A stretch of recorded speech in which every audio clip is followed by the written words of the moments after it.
दोस्तों SSC GD constable form में correction के रिगार्डिंग महत्वपूर्ण जानकारी आपको देने वाले हैं।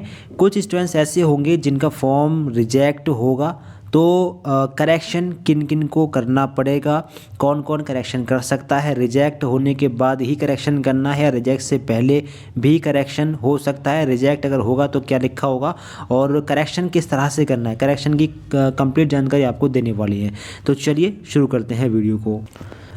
तो देखिए स्क्रीन पर आप लोग एक फॉर्म का स्टेटस देख पा रहे हैं। इनका फॉर्म रिजेक्ट हुआ था। अब देखिए रिजेक्ट हुआ है या नहीं इसका पता चलेगा आपको करेक्शन की डेट आने पर।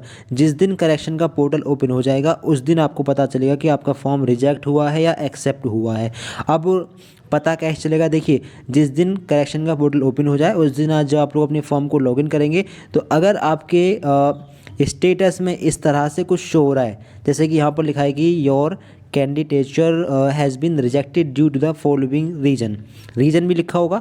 इनका जो फॉर्म रिजेक्ट हुआ है वो क्यों हुआ है, फोटोग्राफ ब्लर्ड की वजह से इनका फॉर्म रिजेक्ट हुआ है। ये एक पुराना फॉर्म था, ठीक है, ये जीडी कांस्टेबल का नहीं है, पुराना है ये। तो अगर आपका फॉर्म रिजेक्ट होगा तो कुछ इस प्रकार से आपको लिखा मिलेगा। अब करेक्शन किन किन को करना है, तो अगर जिनका फॉर्म रिजेक्ट होगा, जिस भी वजह से रिजेक्ट होगा, वो रीज़न यहाँ पर आपको लिखा मिल जाएगा।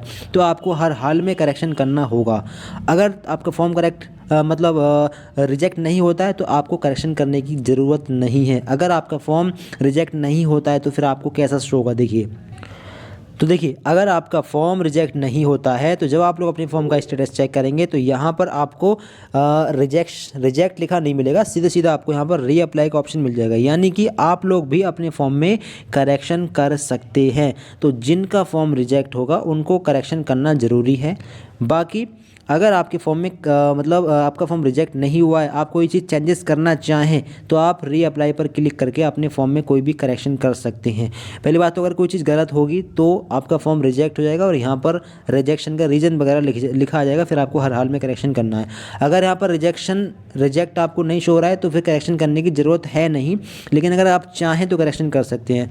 अब ये सुन लें, अगर आप करेक्शन करेंगे तो आपको फर्स्ट टाइम 200 रुपये पे करने पड़ेंगे और सेकेंड टाइम आपको 500 रुपये पे करने पड़ेंगे। तो अगर आपका फॉर्म रिजेक्ट हो तभी करेक्ट करना, वरना आपको करेक्शन करने की ज़रूरत नहीं है। रिजेक्ट अगर होता है तो यहाँ पर आपको रिजेक्ट लिखा मिल जाएगा और जिस वजह से रिजेक्ट होगा वो रीज़न आपको यहाँ पर लिखा मिल जाएगा, ठीक है, जैसा कि आपको भी स्टेटस दिखाया है। अगर आपके फॉर्म में वाकई कोई बड़ी मिस्टेक है जिससे कि फॉर्म रिजेक्ट हो सकता था तो आपका फॉर्म रिजेक्ट हो जाएगा, फिर आपको करेक्शन हर हाल में करना होगा।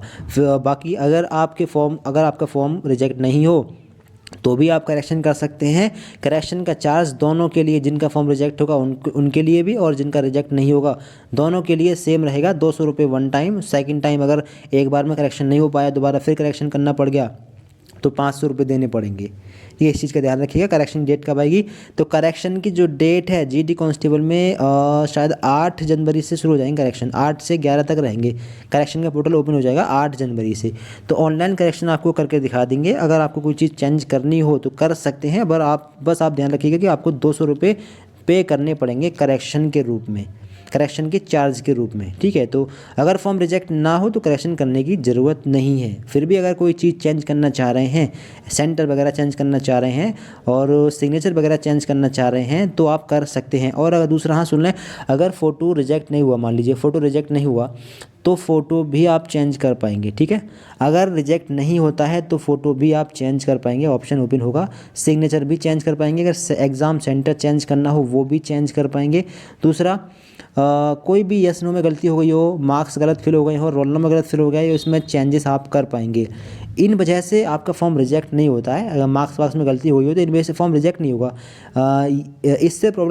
इससे आपको प्रॉब्लम आएगी आगे चलकर, जब डॉक्यूमेंट वेरिफिकेशन होगा उस टाइम पर आपको प्रॉब्लम आएगी। अगर मार्क्स गलत भर गए हैं तो अभी फॉर्म रिजेक्ट नहीं होगा, लेकिन आगे चल के डॉक्यूमेंट वेरिफिकेशन के टाइम पर आपको प्रॉब्लम पड़ेगी। तो अगर मार्क्स वगैरह, रोल नंबर वगैरह गलत डल गया है तो करेक्शन कर पाएंगे करेक्शन की डेट आने पर, लेकिन कंपलसरी नहीं है। कंपलसरी करेक्शन करना उन्हीं को है जिनका फॉर्म रिजेक्ट होगा, उनको करेक्शन हर हाल में करना है, ठीक है। करेक्शन का चार्ज आप ध्यान में रखिएगा और बाकी आप चैनल सब्सक्राइब कर लें।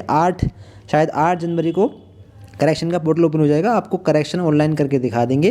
करेक्शन का जो पोर्टल है 8 जनवरी को ओपन हो जाएगा और 10 जनवरी तक करेक्शन होंगे, ठीक। तो ऑनलाइन करेक्शन करके आपको दिखा देंगे कैसे करेक्शन करना है। आप लोग चैनल सब्सक्राइब कर लें, एडमिट कार्ड वगैरह की जानकारी मिलेगी, स्लॉट बुकिंग कैसे करनी होगी आपको इसकी जानकारी मिलेगी और सभी प्रकार की जानकारी मिलेगी। आपके मन में कोई क्वेश्चन चल रहा हो कमेंट करके आप लोग पूछ सकते हैं। फ्रेंड को शेयर करें और चैनल सब्सक्राइब जरूर करिएगा। Thanks for watching this video.